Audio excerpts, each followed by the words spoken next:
Bonsoir à tous, moi c'est Yannick. Si j'ai décidé de faire cette vidéo, c'est pour tous les jeunes qui n'ont pas assez confiance en eux, qui doutent, qui pensent que ils ne pourront jamais réellement atteindre leurs objectifs, etc. Bon. Je commence par me présenter, moi c'est qui, où est-ce que je viens, ce que j'ai fait, etc. Et ce que je m'apprête à faire aussi. Bon, parce que quand on parle de soi, on ne parle pas juste de soi au passé, on parle aussi de soi au futur. Parce que, étant donné que c'est une communauté que j'essaie de créer, donc autant mieux se voir sur tous les plans, au fait. Déjà, qui je suis? Moi, je m'appelle Yannick, je suis étudiant à l'université normale du Zhejiang. L'université normale du Zhejiang, c'est en Chine, plus particulièrement à Tsinghua. Il y a beaucoup de personnes qui me demandent comment est-ce que j'ai fait pour venir étudier en Chine, etc. Tout part d'une envie, au fait. À l'époque, j'avais juste envie d'étudier le chinois. Je voulais comprendre la Chine parce que déjà dans mon pays, il y a beaucoup de Chinois qui font du commerce. Et puis, à leur regardant, parce que j'avais souvent l'habitude d'aller au marché avec mon père, au marché. Pour ceux qui connaissent, qui sont un peu du côté de Douala, ils connaissent le marché d'Aqua. On allait au marché d'Aqua ensemble et puis de temps en temps, je passais dans les boutiques des Chinois, je voyais comment ils font du commerce et tout. Et puis, moi, je me suis dit, ok, wow, mais ces Chinois, ils se font beaucoup d'argent dans notre pays. Comment est-ce que c'est possible? Et puis, je me suis dit, pourquoi pas apprendre la langue? Et donc, du coup, j'ai eu cette idée-là. J'avais 17 ans à l'époque. Je venais d'avoir mon bac et puis, je me suis dit, ok, là, vraiment, je pense que le chinois, c'est vraiment le futur. Et puis, pourquoi ne pas apprendre la langue? Je suis allé voir mon père, je causais avec lui. Et puis, tout est parti de là, quoi. J'ai commencé à apprendre la langue. Je me rappelle à l'époque, quand je commençais, je pensais que c'était tellement difficile. Parce que vous savez, le chinois, quand vous commencez à apprendre la langue chinoise, vous avez l'impression que vous ne pouvez jamais réellement performer, au fait, ou bien atteindre un certain niveau. Donc, du coup, quand j'apprenais le chinois, je me disais que c'était vraiment difficile et puis que j'allais abandonner. Et puis, j'allais pas réussir. Et puis, bizarrement, j'ai eu la chance d'avoir un professeur, une dame à l'époque qui me donnait confiance en moi, elle me disait que non, c'est possible, elle me motivait. C'est grâce à sa motivation aussi en partie que j'ai persévéré dans l'apprentissage. Et puis, je suis allé à Yaoundé, à l'Institut Confucius. Puis, il fut un temps, j'ai composé un examen, puis c'est grâce à cet examen, pour ne pas entrer dans les détails, j'avais eu un score vraiment très important. Et puis, c'est grâce à cet examen que j'ai pu avoir une bourse d'études. Je me suis formé moi-même pour savoir comment postuler aux bourses d'études. J'ai cherché des contacts en ligne et qui pouvaient m'aider. Je les ai contactés. À l'époque, je me rappelle, sur Facebook, je contactais beaucoup de personnes. J'étais là à chaque temps, wow, mais qui peut m'aider? Je vois un numéro, je l'écris, je demande est-ce que tu fais dans les bourses d'études et tout.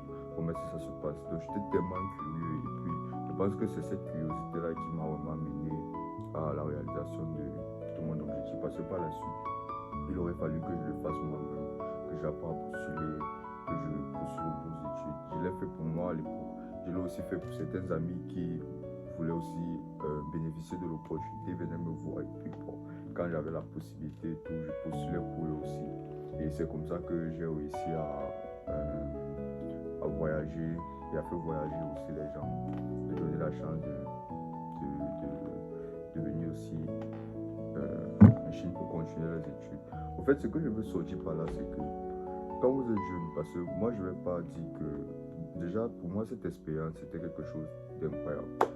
Je suis à l'université normale du Zhejiang et je n'ai que fait une année, mais j'ai appris tellement de choses.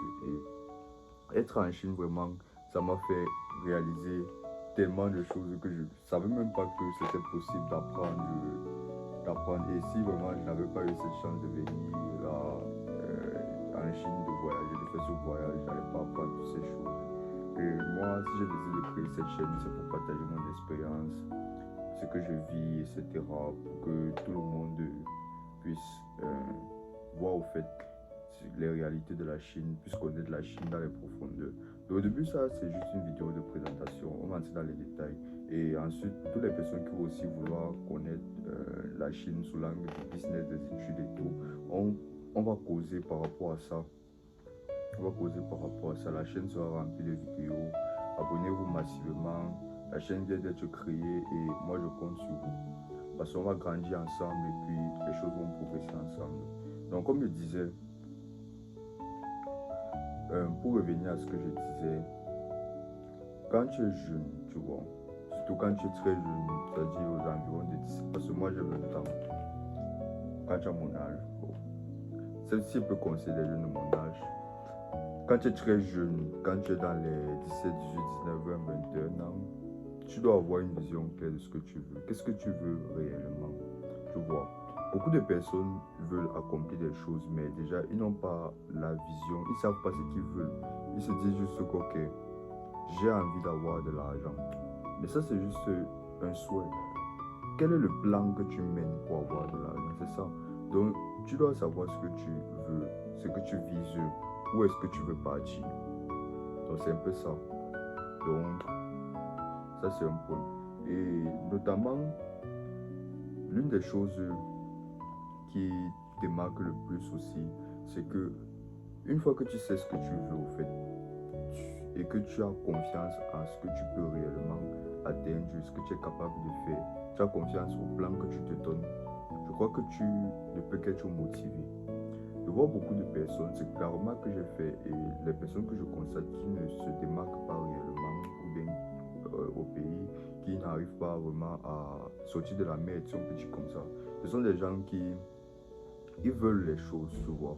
Ils veulent atteindre des objectifs, ils veulent réaliser des choses, mais ils ne savent pas, ils n'ont pas de plan. Et donc, du coup, quand ils se disent, moi je veux peut-être dans 10 ans avoir telle chose, sans avoir de plan, il n'est pas motivé. Alors, quand tu as le plan, tu sais que je quitte de A à B de cette façon, je quitte de B à C de cette façon. Toi-même, en regardant ton plan, en regardant ce que tu es capable de faire pour atteindre le plan B, puis ce que tu es capable de faire pour atteindre le plan C, qui va fondamentalement te mener au plan D ou au plan E, etc. Tu es motivé. Donc c'est un peu ça. N'allez pas, en tant que jeune, n'allez pas essayer de chercher la motivation trop loin. Essayez d'avoir déjà la niaque au fait. Essayez d'avoir la niaque.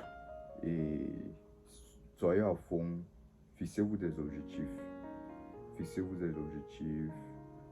Dites-vous que c'est possible de les réaliser. Moi, à l'époque, si je n'avais pas cru que c'était possible pour moi de quitter le Cameroun, j'allais jamais pouvoir venir en Chine étudier ce que j'étudie, l'économie en langue chinoise. Et c'était une expérience, et c'est toujours une expérience incroyable pour moi, d'apprendre une discipline dans la langue, dans l'une des langues qu'on estime comme étant la langue la plus difficile du monde, de comprendre, de valider les matières. Tout ça, vraiment, c'est incroyable. C'est incroyable. Donc, comme je le disais, abonnez-vous massivement à la chaîne parce qu'il y aura énormément de contenus qui seront divulgués. On va causer de tout, de rien. On va vivre au fait. Donc, c'est une communauté qui doit être créée. Donc, si tu as la chance de voir cette vidéo, abonne-toi. Abonne-toi. Il y aura tellement de contenu, tellement de choses vraiment motivantes et inspirantes qui vont être partagées. Et moi, une des choses que je peux dire, c'est qu'il n'y a vraiment pas de situation qui condamne à la vie. Ça, c'est la dernière pensée que je vais ressortir. Il n'y a vraiment pas de situation qui condamne à la vie. Donc, vraiment, dis-toi qu'à chaque moment de ta vie ou à chaque niveau de ta vie où tu te trouves, tu es capable de pouvoir faire quelque chose, de pouvoir te démarquer, tu vois, de pouvoir te démarquer.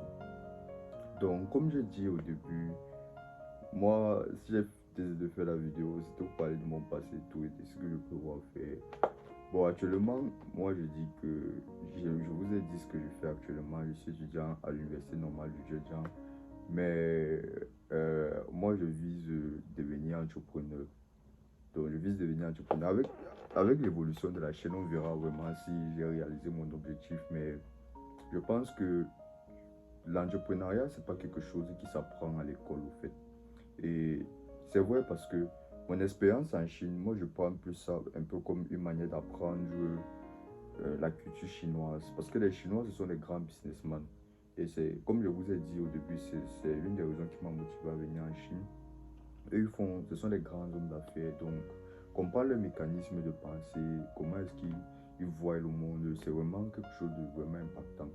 Donc du coup, moi, je prends cet atout linguistique qui est la langue chinoise comme étant quelque chose, un propulseur vers le monde de l'entrepreneuriat en ce qui concerne les gens qui vont vouloir établir le lien avec le territoire, avec la Chine en fait. Donc c'est un peu ça. Mais